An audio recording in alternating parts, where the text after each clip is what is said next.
ಅವ್ರು ದೇವ್ರಿಗೆ ಕೈ ಮುಗಿಯರೇ ಅಲ್ಲ. ನಮ್ಮಳಿಯ ಈಗ ನಮಗೆ ಕೊಟ್ಟಿದ್ವಲ್ಲ, ದೇವರು ಅನ್ನೋ ಪ್ರಶ್ನೆನೇ ಇಲ್ಲ ಅವನಿಗೆ. ಸ್ನಾನ ಮಾಡೋದು ಅವ ತಂದೆ, ನಾವು ತಂದೆಗೆ ಬಂದ್ಬಿಟ್ಟು ನಮಸ್ಕಾರ ಬಿಟ್ಟರೆ ಎಲ್ಲ ದೇವರು ಇಲ್ಲ, ಗುರುಗಳು ಇಲ್ಲ, ಯಾರೂ ಇಲ್ಲ ನೋಡ್ರಿ. ಈ ಕಾವಿ ಬಟ್ಟೆ ಬಂದ್ಬಿಟ್ಟು ಬೈಯಾರಂತೆ ನಮ್ಮಳಿಯ. ಇವನು ಯಾವ ಅವ್ರ ಪವಾಡ ಭಾಳ ಇದೆ ಕಾರಣ, ತುಂಬ ತುಂಬ ಅಂದರೆ ಅದು ಇದೆ, ಆಗಬೇಕು. ನಮ್ಮ ಅಣ್ಣಾರದು ತುಂಬ ಬೇಕು, ಅವ್ರ ಪವಾಡ ಬರಬೇಕು. ಬಂದರೆ ತುಂಬ ಜನಗಳಿಗೂ ಒಳ್ಳೆಯ ಆಶೀರ್ವಾದ ಸಿಗುತ್ತೆ ಅಣ್ಣನ ಕಡೆಯಿಂದ. ಅಣ್ಣನ ಅವ್ರು ನಂಬಬೇಕು, ನಂಬಿದ್ಮೇಲೆ ಖಂಡಿತ ಅವರು ನೆಮ್ಮದಿಯಾಗಿರ್ತಾರೆ ಅಂತ ನನಗೆ ಅನ್ಸೋದೇನು ನೆಮ್ಮದಿಯಾಗಿರ್ತಾರೆ. ಅಣ್ಣನ ಸೇವೆ, ಅಣ್ಣನ ಭಕ್ತಿ, ಅಣ್ಣನ ಇದನ್ನು ನೋಡಿದರೆ ಖಂಡಿತ ಅವ್ರು ನೆಮ್ಮದಿಯಾಗಿರ್ತಾರೆ. ಇರಬೇಕಿತ್ತು, ಇನ್ನೂ ಇರಬೇಕಾಯ್ತು. ಇನ್ನೂ 4-6 ವರ್ಷ ಇದ್ದಿದ್ರೆ ಇನ್ನೂ ತುಂಬ ಜನಗಳಿಗೆ ಜ್ಞಾನ ಬರೋದು, ಒಳ್ಳೆತನ ಇರೋದು. ಶಂಕರ ಭಟ್ರಿಗೆ ಅಣ್ಣ ಇದೆ ಅಲ್ವೇ ಅಂದು. ಅಣ್ಣ ಆಯ್ತು ಕಾಣ, 10 ತಿನ್ನು ನಾನು, 10 ಬೇಡ ಅಂದು. 10 ಅಂದು ಕೋಚ್ ಬಿದ್ದಂಗೆ ಬೀಳ್ತಾ ಅಂತಾನೆ, ಕೋಚ್ ಆಗ್ಬಿಟ್ಟು. ಭಗವಂತ ಇದ್ದಾನೆ, ನಿಮ್ಮ ಹಿಂದ್ಗಡೆ ಇದ್ದಾನೆ, ನೀವು ಚಿಂತೆ ಮಾಡೋಂಗಿಲ್ಲ, ಅವನಿಗೆಲ್ಲ ಪರಿಹಾರ ಮಾಡ್ತಾನೆ. ಭಗವಂತನ ನಂಬಿ, ಗುರುಗಳನ್ನ ನಂಬಿ, ಭಗವಂತನ ನಂಬಿನಿ. ಈ ನಾನು ಎಷ್ಟೋ ಸರಿ ಅಳ್ತಾ ಹೋಗಿದ್ದೀನಿ, ಕಣ್ಣೀರು ಹಾಕಿದ್ದೀನಿ ಗೋಪಾಲು, ಖಂಡಿತ. ಅಲ್ಲಿ ಹೋದ್ಮೇಲೆ ಅವ್ರು ಹೇಳಿದ ತಕ್ಷಣ ಈಗ ಕಂಪ್ಲೀಟ್ ಪರಿಹಾರ.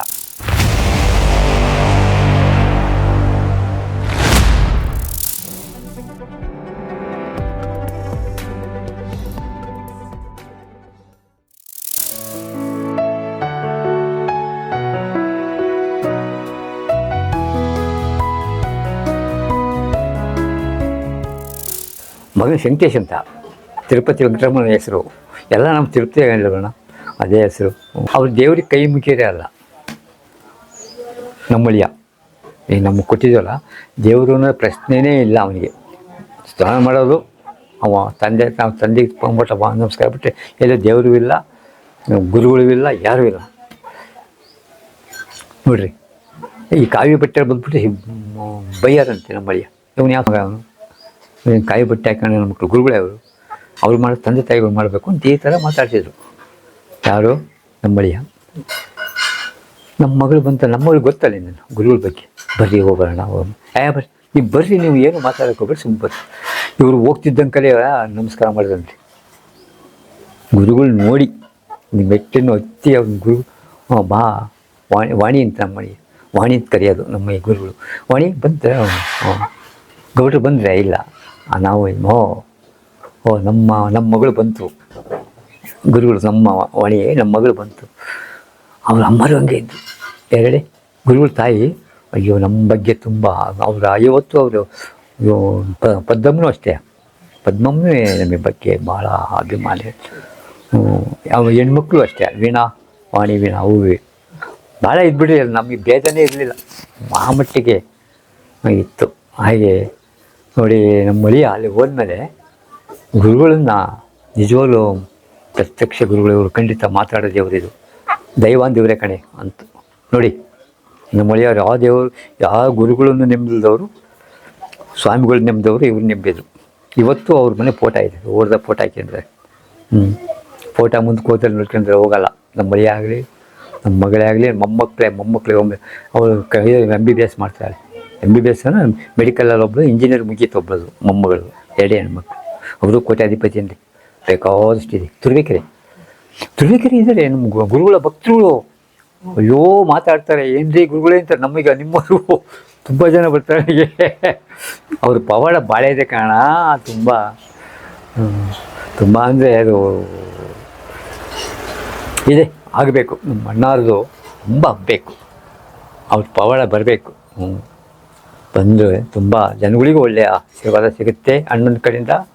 ಅಣ್ಣನ ಅವ್ರು ನಂಬಬೇಕು, ನಂಬಿದ್ಮೇಲೆ ಖಂಡಿತ ಅವರು ನೆಮ್ಮದಿಯಾಗಿರ್ತಾರೆ ಅಂತ ನನಗೆ ಅನ್ಸೋದೇನು ನೆಮ್ಮದಿಯಾಗಿರ್ತಾರೆ.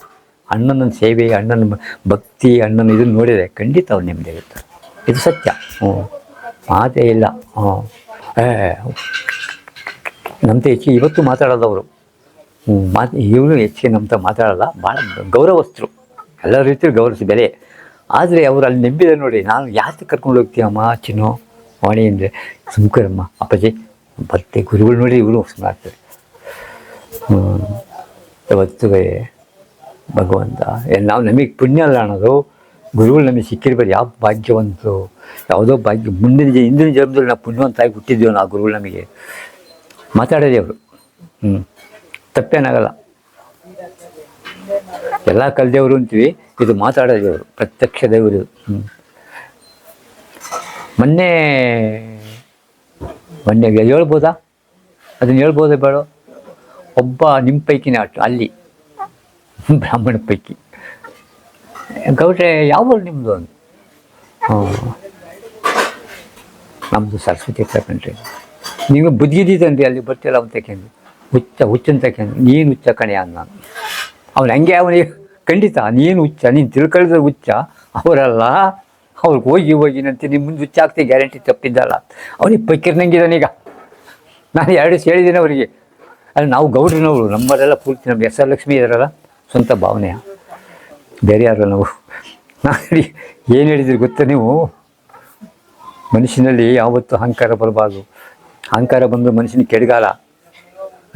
ಹೋಗಿ ಗುರುಗಳು ನಿಂದನೆ ಮಾಡ್ತೀನಿ, ಮನುಷ್ಯತ್ವ ಇದೆ ನಿನಗೆ.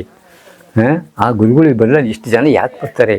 ಈ ಪವಾಡ ತಾನು ಇರೋದಕ್ಕೆ ತಾನು ಅವ್ರಿಗೊಂದು ಜ್ಞಾನ ಬರುತ್ತೆ, ಪವಾಡ ಆಗುತ್ತೆ, ಪ್ರತಿಯೊಂದು ನಮಗೊಂದು ಮಾರ್ಗ ಸಿಗುತ್ತೆ, ಅವರಿಂದ ಜ್ಞಾನೋದಯ ಆಗುತ್ತೆ.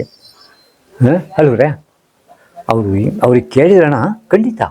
ಇದೊಂದು ಮಾತು ಹೇಳಿಲ್ಲ ನಿಮಗೆ, ಅಲ್ಲಿ ಕೂತ್ಬಿಟ್ರೆ ಅವ್ರ ಮಾತನ್ನು, ಒಂದು ಜ್ಞಾನ ಗುರುಗಳದು ಒಂದು ಬೋಧನೆ ಖಂಡಿತ. ನಾನು ನಮ್ಮದು SSLC, ನಾನು ಆ ಗುರುಗಳು ಆ ಬೋಧನೆ ನನಗೆ ಹಿಡಿತಿರಲಿಲ್ಲ. ಆ ಟೈಪ್ ನನಗೆ ಅಲ್ಲಿ ಗುರುಗಳು ತಗೊತಂಬಿಟ್ರು. ಅವ್ರು ಎಷ್ಟು ಇದು ಒಂದು ಮಾರ್ಗ, ಒಂದು ಸತ್ಯ ಮಾರ್ಗ, ಒಂದು ನಿಜ ಹೇಳ್ಬೇಕು ಅಂದರೆ ಖಂಡಿತ ಇರಬೇಕಿತ್ತು. ಇನ್ನೂ ಇರಬೇಕಾಯ್ತು. ಇನ್ನೂ 4-6 ವರ್ಷ ಇದ್ದಿದ್ರೆ ಇನ್ನೂ ತುಂಬ ಜನಗಳಿಗೆ ಜ್ಞಾನ ಬರೋದು, ಒಳ್ಳೆತನ ಇರೋದು. ಅವರು ಆಗಲಿ ಇದೆ, ಈವಾಗಲೂ ಇದೆ. ವೇದಿಕೆಗೆ ಹೋಗೋದ್ರೆ ಕಂಡು ಜ್ಞಾನ ಬರ್ತವ್ರಿಗೆ, ಪ್ರತಿಯೊಬ್ಬರಿಗೂ ಬರುತ್ತೆ. ಪ್ರತಿಯೊಬ್ಬರೂ ಇವತ್ತು ಓದೋರು ಯಾರೂ ಇಲ್ಲ ಅಂತ ಎಲ್ಲ ಕೇಳಿ ಹೋಗ್ತಾ ಇರ್ತೀವಿ ನಾವು. ಅವ್ರ ಪವಾಡ ಇದೆ ಅಣ್ಣ, ಖಂಡಿತ ಅಣ್ಣ. ಇಲ್ಲ, ಅವ್ರ ಬಗ್ಗೆ ನಾವು ನಗಾಡ್ತಿದ್ವಿ. ಶಂಕರ ಭಟ್ಟ ಕೂತಿದ್ವಿ, ಅದನ್ನು ಹೇಳೋಕ್ಕಾಗಲ್ಲ ನಾವು, ತಮಾಷೆದ. ಅಯ್ಯೋ ಭಾಳ ಚೆನ್ನಾಗಿ ಹೇಳೋದು ಬಿಡಿ. ನಾವು ತೋಟಕ್ಕೆ ಹೋದು, ಅವ್ರ ತೋಟಕ್ಕೇನೆ ಅಳಿಸ್ಕೊಂಡು ಹಣ್ಣಾಯಿತು. ಅಳಿಸ್ಕೊಂಡು ಹಣ್ಣಾಗಿತ್ತಲ್ಲ, ಹಣ್ಣಾಗಿತ್ತು ಅಂತ. ಹಣ್ಣಾಗಿದೆ ಶಂಕರ ಭಟ್ರಿಗೆ, ಹಣ್ಣಾಯಿದೆ ಅಲ್ವೇ ಅಂದು. ಹಣ್ಣಾಯ್ತು ಕಾಣ. 10 ತಿನ್ನು ನಾನು, 10 ಬೇಡ ಅಂದು. 10 ತೀಯ ಅಂದು. ಕೋಚ್ ಬಿದ್ದಂಗೆ ಬೀಳ್ತಾ ಅಂತಾನೆ, ಕೋಚ್ ಆಗ್ಬಿಟ್ಟು ಬೇಡ ಹಂಗೆ ಜಾಸ್ತಿ ನಗಾಡಿದ್ರೆ ಅಷ್ಟೇ. ನಾನು 10ಕ್ಕೆ ಹೊತ್ತಿಬಿಟ್ಟಿದ್ದೆ. ಸ್ವಲ್ಪ ದೂರ ಹೋಗಿ ಕೆಡಬೇಕಾಗಲಿಲ್ಲ. ಜರ ಅವನು ಅದು ನೋಡಿದ್ರೆ ಇವಾಗಲೂ ಇಲ್ಲ. ಕೆಲವು ನಮಗೆ ಮಾತಾಡೋಕ್ಕೆ ಬರೋದು, ಒಳ್ಳೆ ಪ್ರೀತಿಯಿಂದ ಮಾತಾಡೋರು. ಎಂಥ ಸಂಕಟದಲ್ಲಿದ್ದರೂ ಅವ್ರಿಗೊಂದು ಮನಸ್ಸನ್ನು ಚೇಂಜ್ ಆಗ್ಬಿಡ್ತಾನೆ. ಯಾವುದೇ ಒಂದು ಇದಿದ್ರು ಚೇಂಜ್ ಆಗ್ಬಿಡ, ಅವ್ರು ಒಂದು ಮಾತುಕೊಳ್ಳೋಣ, ಅಷ್ಟು ಒಂದು ಪ್ರೀತಿ ಅವತ್ತು. ಆಯ್ತಣ್ಣ, ಎಷ್ಟು ಹೇಳಿದ್ರು ತಿಳಿದು ಅವ್ರ ಪವಾಡ. ಎಷ್ಟು ಅದು ಮರ್ತೋಗ್ಬಿಟ್ಟಿದ್ದಾಳೆ ಆ 33 ವರ್ಷ. ಬಾ ನಾವು ಬಂದರೆ ಹೇಳಿರ ನಾವು, ನೀವು ಚಿಂತೆ ಮಾಡಬೇಡಿ, ಭಗವಂತ ಇದ್ದಾನೆ, ಭಗವಂತ ನಿಮ್ಮ ಹಿಂದ್ಗಡೆ ಇದ್ದಾನೆ, ಭಗವಂತ ಇದ್ದಾನೆ, ನಿಮ್ಮ ಹಿಂದ್ಗಡೆ ಇದ್ದಾನೆ, ನೀವು ಚಿಂತೆ ಮಾಡೋಂಗಿಲ್ಲ, ಅವನಿಗೆಲ್ಲ ಪರಿಹಾರ ಮಾಡ್ತಾನೆ. ಭಗವಂತನ ನಂಬಿ, ಗುರುಗಳನ್ನ ನಂಬಿ, ಭಗವಂತನ ನಂಬಿ ನೀವು. ಭಗವಂತ ಕೊಡೋದು ಯಾರಿಗೂ ಗೊತ್ತಿಲ್ಲ. ಮನುಷ್ಯ ಕಷ್ಟ ಕೊಡ್ತಾನೆ, ಭಗವಂತ ಕೊಡೋದು ಯಾರಿಗೂ ಗೊತ್ತಿಲ್ಲ, ಪರಿಹಾರ ಕೊಡ್ತಾನೆ. ಚಿಂತೆಯಲ್ಲಿರಬೇಡಿ, ಚಿಂತೆಯಲ್ಲಿ ಹೋಗಿ ನೀವು ಚಿಂತೆ ಏನು ಮಾಡೋದು ಬಿಡಿ, ಏನೂ ಆಗಲ್ಲ. ಅವ್ರು ನಿಮಗೇನೂ ಆಗೋದೇ ಇಲ್ಲ. ಹೋಗಿ ಧೈರ್ಯವಾಗಿ ಹೋಗಿ ನೀವು. ಭಾಳ ಒಳ್ಳೆ ಸಂಕಟದವ್ರನ್ನ ನಿಜವಾಗ್ಲೂ ಅವರು, ಅದು ನಮಗೆ ಹೇಳಕ್ಕೆ ಬರಲ್ಲ ಬಿಡಿ. ಅವರು ಹೇಳೋದನ್ನು ಮಾತು ಕೆಲವು ಹೇಳಕ್ಕೆ. ನಾನು ಎಷ್ಟೋ ಸರಿ ಅಳ್ತಾ ಹೋಗಿದ್ದೀನಿ, ಕಣ್ಣೀರು ಹಾಕಿದ್ದೀನಿ ಗೋಪಾಲು, ಖಂಡಿತ. ಅಲ್ಲಿ ಹೋದ್ಮೇಲೆ ಅವ್ರು ಹೇಳಿದ ತಕ್ಷಣ ಈಗ ಕಂಪ್ಲೀಟ್ ಪರಿಹಾರ. ನಮ್ಮಲ್ಲಿ ಹೆಂಗೆ ಹೇಳೋದು ಗೊತ್ತಾ, ಒಂಥರ ಮುಂದೆ ಹೇಗೆ ಪುತಾಣ ಅಂದರೆ, ಅವರೇ ಹೋಗಿ ಬರ್ರಿ, ಆ ಗುರುಗುಳ್ತ ಅಣ್ಣ ತಕ್ಕಾರೆ ಹೋಗಿ ಬರ್ರಿ ನೀವು. ಸರಿ, ಅವ್ರು ನನಗೆ ಬಟ್ಟೆ ತಂದು ಕೊಡೋಣ ನೋಡ್ರಿ, ನನಗೆ ಪಂಚೆ ಬಟ್ಟೆ ತಂದುಕೊಡೋಳು, ಸ್ನಾನ ಮಾಡೋದು ಬೇಗ, ಸ್ನಾನ ಮಾಡ್ಕೊಡು, ಸ್ನಾನ ಬೇಡ ಬೇಡ, ಹೋಗಂಗೆ ನೀನು ನೀನು ಹೋಗಿ ನೀನು ಅಲ್ಲಿ ಏನೂ ಇಲ್ಲ. ಸಗರಪ್ಪನ ಸ್ವಲ್ಪ ಹಿಂಗೆ ಏನೋ ಒಂಥರ ಮೌನ ಮುಗಿದೋಯ್ತು. ಅಲ್ಲಿ ಹೋಗಿ ಎಲ್ಲ ಕಂಪ್ಲೀಟ್ ಏನೋ ಅಂತ. ಏನು ಗೌಡ್ರೆ ಹೆಂಗಸ್ರಿಗೆ ಬೈದು ಬಂದರೆ ನೀವು ಎಷ್ಟು ಬೈದು ಹೆಂಗಸ್ರಿಗೆ ಈ ಥರ ತಮಾಷೆ ಮಾಡೋದು. ಭಾಳ ಬೈದು ಭಾಳ ವರ್ಷ ಬಂದರು.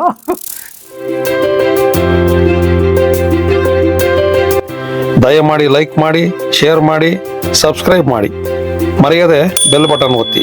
ಧನ್ಯವಾದಗಳು.